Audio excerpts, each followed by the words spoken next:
butter. In America, they sell sticks of butter. So you have a packet and there's several sticks of butter inside it, which apparently makes it easy when you're baking. In Britain, we have packs of butter.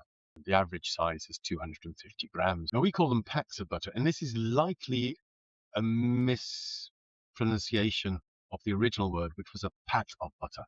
Milkmaids used to have two paddles, which they would beat the churned milk and get out all the liquid and shape it into a block. So the block of butter was called a pat of butter. It had been patted into shape. And when commercialization started and butter was sold in shops wrapped in this foil, we started calling it a pack of butter. Pat, pack. You can see how it evolved there. However, in restaurants and little cafes, tea shops, when you buy a scone or a tea cake, it will come with what they still call a pat of butter. That's little tiny packets. Now, obviously, back in the day, 250 years ago or so, Americans also had the butter pats because they made the butter the same way we did. Same way pretty much everybody did that. But their mass market factories started producing the butter in sticks.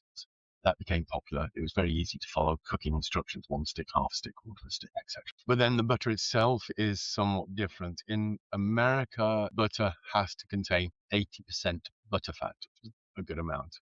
The remaining 20% is mostly water. In Europe, the butter fat has to be 82% at least, normally stretching to 84, 85%.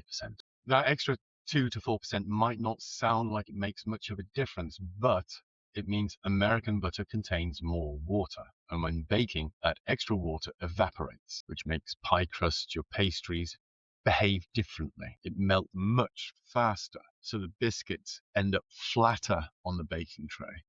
It makes trying to make something like a phyllo pastry near impossible because you don't get that separation, and it makes buttercream frosting much less stable. Little percentage, big difference.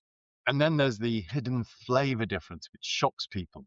This is the sweet cream versus cultured butter.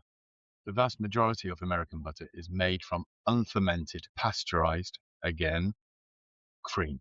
It tastes mildly sweet, flat. UK European style butter is what they call cultured, and it usually goes through a fermentation step.